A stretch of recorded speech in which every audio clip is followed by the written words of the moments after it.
Good morning বন্ধুরা, কেমন আছো তোমরা সবাই? আশা করি তোমরা যে যেখানেই আছো না কেন ভালো আছো, সুস্থ আছো। আর ঠাকুরের কাছে প্রার্থনা করি ঠাকুর যেন তোমাদের সবাইকে ভালো রাখে, সুস্থ রাখে। তো এখন বাজে সকাল 7টা। তো 7টা থেকেই আমি আমার ব্লগটা শুরু করছি। তো এই যে দেখো চারিদিকে অন্ধকার হয়ে পড়ে রয়েছে, এতটা কুয়াশা পড়েছে কি বলবো। কিন্তু কি করব, কাজগুলো তো করতেই হবে, তাই না?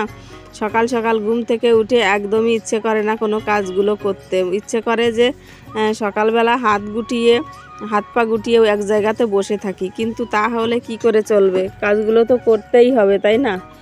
তো আমি এই যে দেখো প্রথমে রান্নাঘরটা ভালো করে পরিষ্কার করে নিয়েছি, তারপর বাসনগুলো ধুয়ে নিলাম। আর এদিকে এই যে জলটাও ভরে নিয়েছি। তো আমি প্রথমেই জলটা ভরে নিয়েছি, কারণ জল না ভরলে তো আমি আর অন্য কাজগুলো করতে পারবো না, সেই জন্য। তো সকাল সকাল ছেলেও ঘুম থেকে উঠে পড়েছে, ছেলেকে কাকিমার কাছে দিয়ে এসে তারপর আমি জলটা ভরে নিয়েছি। তো প্রথমে কাকিমা জল ভরেছে, তারপর আমি ভরেছি।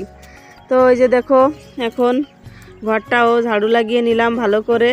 আর তারপর এই যে উঠানটাও ঝাড়ু লাগাতে হবে, এতটা পাতা পড়েছে উঠানের মধ্যে, তো ঝাড়ু না লাগালে নয়। আর ওদিকে জানো তো আমার মোবাইলেও চার্জ নেই, জানি না কতক্ষণে তোমাদের সঙ্গে আমার কাজকর্মগুলো শেয়ার করতে পারবো।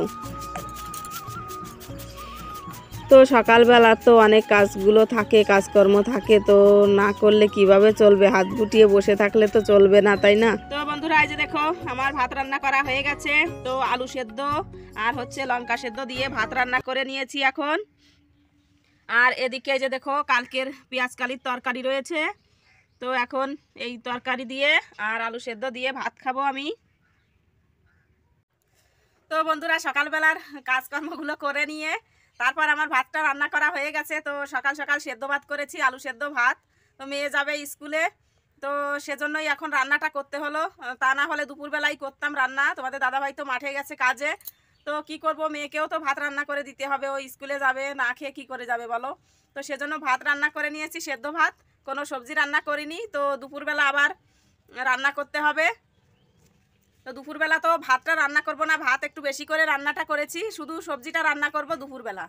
আর ছেলেকে তো সেই সকালবেলা খাবারটা খাইয়ে দিয়েছিলাম, আর এখন ওকেও খাওয়াবো। তো তার আগে আমি ভাতটা খেয়ে নিচ্ছি, ছেলেকে খাওয়াবো। ওর খাবারটা রেডি করেছি, ভাত আর আলু সেদ্ধ দিয়ে। তো গিয়ে দেখি মা নিয়ে চলে গেছে ও বাড়িতে, কাকিমার কাছে ছিল, সেইখান থেকে মা নিয়ে ওকে চলে গেছে। তো আমি খাওয়া দাওয়া করে নিচ্ছি, তারপর ছেলেকে খাবারটা খাইয়ে দেবো। আর তোমাদের সঙ্গে আর কোনো কাজকর্ম শেয়ার করতে পারলাম না, কারণ মোবাইলে একদমই চার্জ ছিল না, চার্জে বসানো ছিল। আর সেই সুযোগে আমি রান্নাটাও করে নিয়েছি। তো রাতের বেলা যেতে হবে একটা জায়গা, তো কোথায় যাব, কী জন্য যাব, সবটাই তোমাদের সঙ্গে শেয়ার করব। তো ব্লগটি দেখতে থাকো, আশা করি তোমাদের সবারই ব্লগটি ভালো লাগবে। তো চলো এখন খাওয়া দাওয়া করে নিই, আর তারপর তোমাদের সঙ্গে আবার দেখা হচ্ছে। আর ওদিকে আবার কি বলে, দুধ আনতে যেতে হবে। দুধ মানে এখন কটা বাজে জানো তো? এখন বাজে 10টা, মানে 10টা বাজতে 5 মিনিট বাকি আছে। তো জানো তো কতটা বেলা হয়ে গেছে। আর এই এখনও কুয়াশা কুয়াশা রয়েছে, ভালো করে রোদও বেরোয়নি, ছেলে জামা কাপড় কাচতে হবে, অনেকটা কাজ পড়ে রয়েছে। তো চলো এখন খাওয়া দাওয়া করে নিই, তারপর আবার তোমাদের সঙ্গে কথা হচ্ছে। তো খাওয়া দাওয়া করে নিয়েছি, আর ওদিকে যে দেখো ছেলেকেও খাবারটা খাইয়ে দিয়েছি, দিয়ে ওই যে ওখানে উঠানের মধ্যে তাঁবু পেতে ওকে বসিয়ে দিলাম। আর আমি এই যে দেখো মুরগিগুলো ছেড়ে দিচ্ছি। তো মুরগিগুলো খাঁচার ভিতর খুব ডাকাডাকি করছিল খাওয়ার জন্য, ওদেরও খিদে পেয়ে গেছে। তো ওই যে ওদের ছেড়ে দিয়েছি।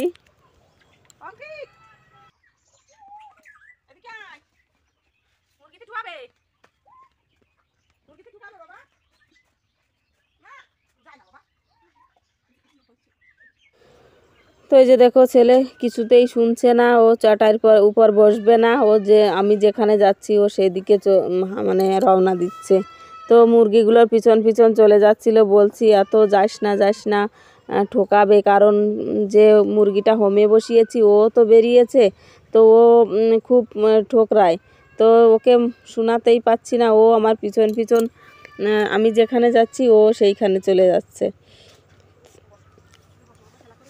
তো এই যে দেখো এখন ওকে আমি এখানে বসিয়ে দিয়ে আরও তো কাজগুলো রয়েছে, সেগুলো করতে হবে। তো কি করব, ওকে আর এখন নেওয়ার মানুষ কেউ নেই আমার কাছে। ওদিকে কাকিমাও কাজকর্ম করছে বাড়িতে, তো সেজন্য ওকে আমি এখানে বড় একটা চাটাই পেতে বসিয়ে দিয়েছি, কিন্তু জানো তো ও একদমই বসতে চাইছে না। আর এই যে দেখো আমি যেখানে মোবাইলটা রেখেছি ও সেইখানেই এসে মোবাইলটাকে ফেলে দেবে। ওই যে দেখো মোবাইলটাকে ধরছে, তো মোবাইলটা ধরে ও ফেলেও দিয়েছিল জানো তো। তারপর আমি ওকে নিয়ে আবার ওইখানে বসিয়ে দিয়েছি খেলনা দিয়ে, তো ও খেলছেই না, খেলনাগুলোতে হাতও লাগাচ্ছে না। ও শুধু পিছন পিছন ছোটাছুটি করছে আমি যেদিকে যাচ্ছি সেই দিকে। তো সকালবেলা খাওয়া দাওয়া করে ছেলের জন্য তো বাসনগুলো মাজতে পারিনি, তো আমি এই যে দেখো কলপাড়ে বাসনগুলো নিয়ে গেছি মাজতে, আর ও দেখো আবার সেই কলপাড়ে চলে যাচ্ছে আমার কাছে। তো এভাবে কি কাজকর্ম করা যায় বলো? একদমই করা যায় না, কিন্তু কি করব, করতে তো হবেই। তো ছেলেকে নিয়ে এখন যাচ্ছি দুধ আনতে। সকালে দুধ আনতে যেতে পারিনি, এখন অনেকটা বেলা হয়ে গেছে, এখন বেজে গেছে 11টা। তো ওকে নিয়েই যাব দুধ আনতে। এই যে দেখো ক্যান নিয়ে নিয়েছি এই যে। তো এখন দুধ আনতে যাবো ওকে নিয়েই।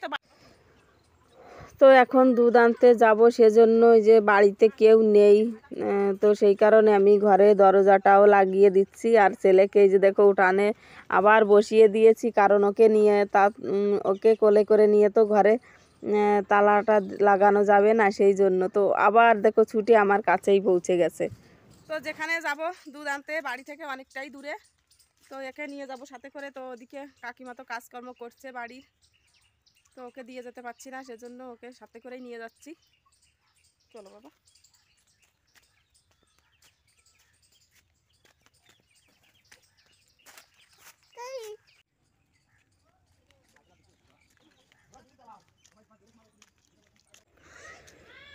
তো আমরা দুজনেই যে দেখো এখন যাচ্ছি দুধ আনতে, রওনা দিয়েছি। তো দুধ নিয়ে তো এখন বাড়িতে চলে এসেছি। আর এই যে দেখো ঘরের বিছানার অবস্থা কি করা রয়েছে। তো সকালবেলা মানে একদমই সুযোগ পাইনি বিছানাটা তোলার। চেয়ারের মধ্যে জামা কাপড় রয়েছে, মেয়ের বিছানা রয়েছে, মেয়ে মশারি পর্যন্ত কোনাটাও খুলিনি। তো এই যে দেখো আমি বিছানাগুলো ভালো করে গুছিয়ে নিলাম। তো ঘরে তো লাইট নেই, সেই কারণে তোমাদের কাজগুলো করার পরই তোমাদের সঙ্গে শেয়ার করছি। কি করব বলো, কোনো উপায় নেই আমার। তো আমি কাজগুলো করে নিয়েছি, তারপর তোমাদের সঙ্গে শেয়ার করছি। আর এদিকে ছেলেকে চান করাবো, যে দেখো জলটা গরম করে নিয়েছি।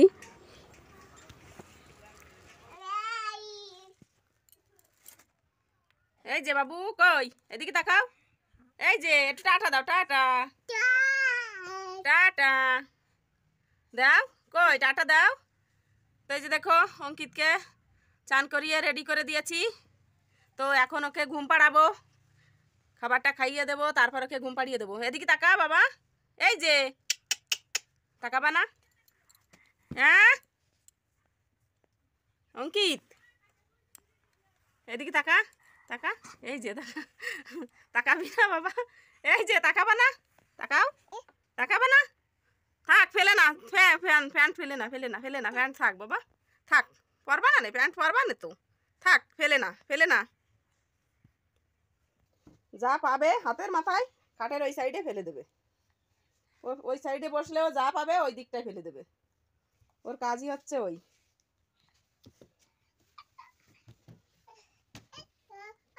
তো ওকে এখন ঘুম পাড়িয়ে দেবো, তারপর রান্না বান্না আছে এখনো বাকি, রান্না করতে হবে। তো ছেলেকে তো ঘুম পাড়ানোর অনেক চেষ্টা করলাম, কিন্তু ছেলে কিছুতেই ঘুমোলো না জানো তো। তো এই যে দেখো সেজন্য ওকে আবার কোলে করে নিয়ে আমি চলে এসেছি জমিতে মূলো নিতে। তো এখন রান্না করব, সেজন্য সবজিগুলো তো কাটতে হবে। তো মূলো তুলে নিয়ে এসেছি, মূলো দিয়ে একটা তরকারি করব। আর এই যে দেখো অম্বলি শাক, কচি কচি সবুজ সবুজ অম্বলি শাক নিয়ে এসেছি, তো অম্বলি শাকের টক রান্না করব। তো আমি এখন এই যে দেখো উঠানের মধ্যে ছেলেকে বসিয়ে দিয়ে আমি এখন সবজিগুলো কেটে নিচ্ছি, কিন্তু ও খুব বিরক্ত করছে লো বসে বসে আমাকে।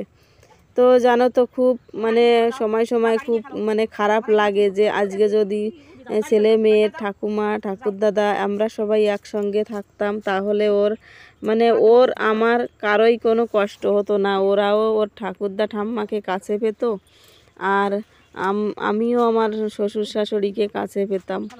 তো কি করব বলো, আমার তো ভাগ্যটাই খারাপ। সেরকম কপাল নিয়ে আসেনি। অনেকের শ্বশুর শাশুড়ি থাকলেও তারা তার মর্ম বোঝে না, আর আমার নেই, তো সেই জন্য আমি বুঝতে পারি যে শ্বশুর শাশুড়ি থাকলে কত ভালো হয়। ছেলে মেয়েরা ঠাকুরদা ঠাকুমার আদর পায়, ভালোবাসা পায়। তারপর বৌমা তার শাশুড়ি শ্বশুরের কাছ থেকে আদর যত্ন পায়, সেও তাদেরকেও যত্ন করতে পারে। সুখে দুঃখে সব কিছুতেই সবার ভালো লাগে একসঙ্গে থাকলে। আমার তো খুবই ভালো লাগে, কিন্তু আমার বেশি ভালো লাগে আমার যদি শ্বশুর শাশুড়ি থাকতো, কিন্তু সেই ভালো লাগে আমার বেশি, সেজন্যই আমার হয়তো শ্বশুর শাশুড়ি নেই আমার কাছে। তো কি করব বলো, ওরাও ওর ঠাকুরদাদা ঠাম্মার আদর ভালোবাসা থেকে বঞ্চিত আজকে, আর আমিও আমার শ্বশুর শাশুড়ির আদর যত্ন ভালোবাসার থেকে বঞ্চিত। কিছুই করার নেই, ভাগ্যটাই আমার খারাপ চারিদিক দিয়ে। আর তারপর শ্বশুর শাশুড়ির ছেলেটাও হয়তো একটু ভালো থাকতো যদি তার মা বাবা তার কাছে থাকতো। তারও তো ভাগ্যটাই খারাপ, তাই না? তো কিছুই করার নেই বলো, সবার কপালে সব রকম সুখ হয় না, সুখ পায় না সব রকম সুখ। তো হয়তো আমারও সেই রকমই হয়েছে, ছেলে মেয়ের কপালটাও সেই রকম হয়েছে, ঠাকুরদাদা ঠাকুমার ভালোবাসা পেল না। এখন যদি ওর ঠাকুমা থাকতো তাহলে ওকে নিয়ে ঘুরে বেড়াতো, আর আমি কাজকর্মগুলো করতে পারতাম, তাই না? কোথাও যেতে হলে তাদেরকে বাড়ি রেখেও কোথাও ঘুরতে বেড়াতে যেতে পারতাম, কিন্তু সেই রকম কপাল নেই। তো এই যে দেখো, আমি এখন ওকে বসিয়ে দিয়ে এই যে শাকগুলো বেছে নিচ্ছি। অম্বলি শাকগুলো তো আগেই তো আমি তরকারিটা কেটে ঘরে রেখে এসেছি। তো এই যে দেখো, আমার রান্না করা হয়ে গেছে। তো এই যে ভাত বেড়ে দিয়েছি, তোমাদের দাদাভাইকে মাঠে থেকে বাড়ি চলে এসেছে, তো চান টান করে খেতে বসে গেছে, ভাতটা দিয়ে দিয়েছি বেড়ে। আর এদিকে এই যে দেখো, রান্না করেছি মূলোর তরকারি। তো সমুদ্রের যে মায়া মাছগুলো হয় না, তো ওই মায়া মাছ রেখেছিলাম 200 গ্রাম মাছ কাকুর থেকে। তো এই যে দেখো, সেই মাছ দিয়েই আমি রান্না করেছি মূলোর তরকারি, রাঁধুনি সম্বরা দিয়ে। তো আজকে তোমাদের সঙ্গে শেয়ার করলাম না মূলোর তরকারিটা রান্না করা। আর এদিকে যে দেখো, অম্বলি শাকের টক রান্না করেছি, যে শাকগুলো বেছে এই যে ধুয়ে নিয়ে আসলাম, ওই শাকের টক, আর আছে লঙ্কা দিয়েছি টকের ভিতর। আর এদিকে আছে পাকা টমেটোর চাটনি। তো চিনি দিয়ে চাটনি করেছি, মেয়ে বলে গেছে টমেটো দিয়ে চাটনি করে দেবে, তো টমেটো দিয়ে চাটনি করেছি চিনি দিয়ে। আর এই যে দেখো, এখানে কিছু মাছ ভেজে রেখেছি কালকে খাওয়ার জন্য। তো সব মাছ আমি রান্না করিনি, 200 গ্রাম মাছ রেখেছিলাম 20 টাকা দিয়ে। তো অর্ধেক কটা দিয়ে আমি রান্না করেছি মূলোর তরকারি, আর অর্ধেক কটা ভেজে রেখে দিয়েছি। তো এখন তোমাদের দাদাভাই যে খেতে বসে গেছে, আর ওই যে ছেলেও রয়েছে। তো আমি এখন ছেলেকে নিয়ে ঘুম পাড়াতে যাব, আর তোমাদের দাদাভাই এখন ভাত খাবে, তারপর আমি পরে খেয়ে নেব।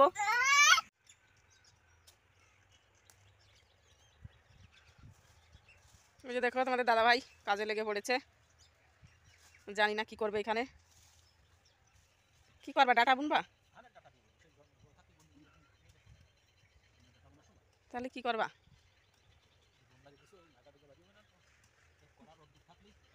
ঘাস পরিষ্কার করছে। এই যে কুমড়ো গাছগুলো হয়েছে, তো কুমড়ো গাছ এখন আগাডুগা ছেড়ে দিচ্ছে লম্বা লম্বা করে। এই যে দেখো, তো ঘাস হলে তো আবার অসুবিধা, তো সেজন্য ঘাস পরিষ্কার করে দিচ্ছে। দেখো, দুটো একটা ঘাস আছে জমিতে।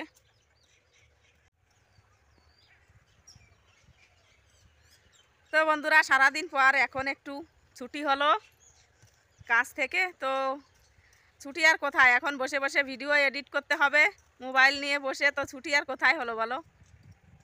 তো এখন এই যে এখানে এসেছি জমির পাশে, জমিতে। তো এখানে বসে বসে আমি ভিডিওটা এডিট করব। আর খাওয়া দাওয়া করে নিয়েছি, তোমাদের দাদাভাই যখন খেয়েছে তখন আমিও খেয়ে নিয়েছিলাম। তখন কটা বাজে, তখন বাজে 2:30টা। তো 2:30টার সময় ভাত খেয়েছি, আর এখন বাজে হচ্ছে 4টা বাজে এখন। তো এখন 4টা বেজে গেছে। ভাত খাওয়া দাওয়ার পর ছেলেকে আবার ভাত খাওয়ালাম, তারপর ওকে ঘুম পাড়ালাম, ও এখন ঘুমিয়ে রয়েছে। তো আমি সেই সুযোগে এসেছি এখানে ভিডিওটা এডিট করব। তো তখন তো ছেলেকে বসিয়ে রেখে শাক সবজি কাটছিলাম। তারপর তোমাদের দাদাভাইও চলে এসেছিলো। আমি তো রান্নাটাও করতে পারিনি, তখন রান্না মানে করা হয়নি। তারপর চান করিনি, তখনই চলে এসেছিলো তোমাদের দাদাভাই। তখন কি করব, তোমাদের দাদাভাই ওকে ছেলেকে নিল, তারপর আমি তাড়াতাড়ি করে রান্নাটা করলাম। ওকে নিয়ে হয় না জানো তো, ছোট বাচ্চা, ওকে কোলে করে করে নিয়ে সবসময় কি কাজ করা যায়? তো সেজন্য একটু ছেড়ে দিয়ে কাজ করতে যাই, তো ও আমার পিছন পিছন ঘুরে বেড়ায়। আর এই যে দেখো কত সুন্দর দেখা যাচ্ছে সর্ষে ক্ষেতটা, ফুলে ফুলে একেবারে ভরে গেছে সর্ষে ক্ষেত। ওই দিকটা দিয়ে মনে হচ্ছে যেন কুয়াশা পড়েছে, ওই দূরে দেখা যাচ্ছে। এই সর্ষে ক্ষেতের ওই সাইডেই হচ্ছে টমেটোর ক্ষেত। টমেটো হয়েছে, খুব অনেক টমেটো হয়েছে। তো বন্ধুরা, রাতের বেলা নেমন্তন্ন আছে, তোমাদের বললাম না সকালবেলা যে একটা জায়গা যাব। তো রাতের বেলা নেমন্তন্ন রয়েছে আমাদের একটা ভাগ্নির, মানে দিদির মেয়ে, তো তার হচ্ছে জন্মদিন। তো সেইখানে থেকে নেমন্তন্ন করে গেছে, কালকে এসেছিল নেমন্তন্ন করতে। তো সবাই মিলে সেইখানে যাব, মা বাবা তারপর কাকা কাকিমা ওরা সবাই যাবে, আমরাও সবাই যাব রাত্রেবেলা। তো চলো তোমাদেরকেও নিয়ে যাব, অবশ্যই দেখাবো। আগে মানে এক সপ্তাহ আগে যেখানে গেছিলাম নেমন্তন্ন খেতে, ওইখানেই ওদেরও বাড়ি, ওই আশেপাশেই বাড়ি হচ্ছে, তো ওইখানেই যেতে হবে। তো সেখানে যাব রাতের বেলা, আর রান্নাবান্না নেই বাড়িতে। তো চলো এখন ভিডিওটা এডিট করি, তারপর আবার তোমাদের সঙ্গে কথা হচ্ছে। আর ওই যে তোমাদের দাদাভাই যে ঘাস পরিষ্কার করছে। তো বন্ধুরা, আমরা এখন সবাই রেডি হয়ে গেছি, এখন আমরা যাচ্ছি সবাই মিলে। তো এখন বাজে 6টা। তো তোমরাও চলো, তোমাদেরকেও নিয়ে যাব সাথে, দেখাবো কার জন্মদিন হচ্ছে, কোথায় যাচ্ছি। তো এই যে দেখো, ওই যে কাকিমাও রেডি হয়ে গেছে, অঙ্কিত রেডি হয়ে গেছে, ওই যে দেখো ভাইয়ের বউ ও রেডি হয়ে গেছে। তো চলো এখন যাওয়া যাক। তো তোমাদের দাদাভাই আছে ওইখানে উঠানে দাঁড়িয়ে। তো এই যে দেখো আমরা এখন পৌঁছে গেছি জন্মদিন বাড়িতে। তো বাজার দিয়ে গেছিলাম, বাজারের ওপর দিয়ে। তো সবাই মিলে বাজার থেকে গিফট কিনে নিয়ে এসেছি। তো জানো তো অনেকটা দূরেই হচ্ছে, বাড়ি থেকে 1.5 কিলোমিটার দূরে। তো এই যে দেখো, এই যে হচ্ছে আমাদের সেই দিদির মেয়েটা যার জন্মদিন। তো সেজে গুজে এই যে রেডি হয়ে গেছে। আর ওই যে দেখো চোখ দুটো আলোর ঝলকে কেমন জানি দেখা যাচ্ছে, জল জল করছে। তো এখন আমরা খেতে বসে গেছি। তো এখন বাজে রাত 9টা। আর জানো তো মানে অনেক লোক, 500 লোকের খাওয়া দাওয়ার আয়োজন করেছিল, কিন্তু বসার জায়গা ছিল একদমই কম, মাত্র মানে 40 জন বসা যাবে এমন জায়গা বানিয়েছে। তো সেজন্য খুব ভিড় হয়ে গেছিলো। তো প্রথমে মা বাবা কাকা কাকিমা সবাই খেয়ে নিয়েছে, তোমাদের দাদা ভাইরা। তারপর আমরা 3 জন বসেছি, আমি, অঙ্কিতা আর ভাইয়ের বউ। তো প্রথমে দিয়ে গেছে বেগুনি, তারপর লুচি, ছোলা তরকারি। আর এই যে দেখো ভাইয়ের বউ ওদিকে খেতে বসে গেছে, একা একা বসেছে ও, আর আমি আর অঙ্কিতা এক জায়গায় বসেছি। তো অনেকটা ভিড় ছিল, কিন্তু কিছু করার নেই, কোনো রকম খেয়ে বাড়িতে এলাম। তো এই যে দেখো এখন দিয়েছে মাংস আর হচ্ছে ফ্রাইড রাইস। তো খাওয়া দাওয়া তো শেষ, এখন বাড়িতে যাচ্ছি। তো দেখলাম বিয়ে বাড়ি বাজি ফাটানো হচ্ছে, তো ভাবলাম চলো বন্ধুদের সঙ্গে একটু শেয়ার করি। তো পাশেই বিয়ে হচ্ছিল, তো গ্রামে অনেকটা বিয়ে হয়েছে, কাল বিয়ের দিন ছিল। তো বন্ধুরা, খাওয়া দাওয়া করে এখন চলে এসেছি বাড়িতে। আর তোমাদের দাদাভাইও শুয়ে পড়েছে, ছেলে ঘুমিয়ে গেছে, অঙ্কিতাও ঘুমিয়ে গেছে।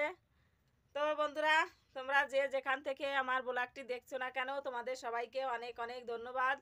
আর ব্লগটি বড় করছি না, এ পর্যন্তই। তো দেখা হচ্ছে নতুন দিনে নতুন আরেকটি ব্লগের সঙ্গে।